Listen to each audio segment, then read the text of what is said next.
หนึ่งอันนี้แม่นหอไตรปิฎกให้เข้าใจแบบนี้หอไตรปิฎกเขาว่าอยู่นอกเนี่ยถือว่าเป็นหอสมุดอยู่ในนี่เพิ่นเอิ้นหอไตรปิฎกบนไว้คัมภีร์หนังสือผู้โบราณอายุที่เก่าแก่300-400 กว่าปีพุ่นละว่าจังซะแม่นเนี่ยฐานหลักคำพาเป็นเจ้าของก่อนเขียนหนังสือมาทั้งเขียนทั้งเป็นอาจารย์สอนตะกี้นี้มาเบิ่งแล้วนี่ตามธรรมพ่อแม่นี่ถือว่าเพิ่นตั้งโรงเรียนใหญ่อยู่นี่ขน้อยเกิดมาเนี่ยก็เห็นแต่เสา2เสาโรงเรียนอยู่ข้างนั้นแต่ก็เป็นน้องได้ขนาดถือว่าลาวอีสานนี่ตามธรรมผมก็ได้มาเรียนอยู่นี่หลวงปู่คูณก็ยังได้มาเรียนอยู่นี่แล้วก็ลาวเฮาก็แต่เนื้อทั้งแต่อาจารย์ใหญ่ๆก็ได้มาเรียนอยู่นี่หลายคน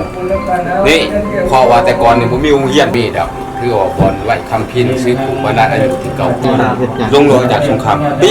1972เขาจุดถิ่มมัดนะ700 กว่าครอบครัวเฮือนย่ามานี่เห็นเฮือนระบบใหม่นี่ได้เฮือนระบบเก่าเขาจุดถิ่มมัดละ700 กว่าครอบครัวพวกอัญญามาทางโรงเรียนอยู่บ่แถวเราครัวนั่นแหละพวกวันพ่อแม่เขาเราพาปุ๊บคน 4-5,000 เต้นอยู่เราเซ่นั่นแหละลงหอยมึงปูกินใน28เขามาถล่มกันอยู่ในช่วงนั้นก็ขึ้นรอบทั้งคืนทั้งเว้นเลยไม่ได้เข้ามาไกลได้แล้วก็โอ้แล้วอันนี้ต้องได้แต่ว่าให้เบิ่งแต่แบบแต่ว่าบางคนผู้เคยเห็นลูกหลานเฮานะคนน้อยเคยเห็นนะคือว่าเป็นแบบนั้นอันนั้นมันกับแบบนี้ก็เป็นแบบนั้นแต่ว่านี่ของเก่าของแก่แต่ว่านี่มันของเก่าของแก่นี่มันอ่านบ่ได้บ่ยังงาม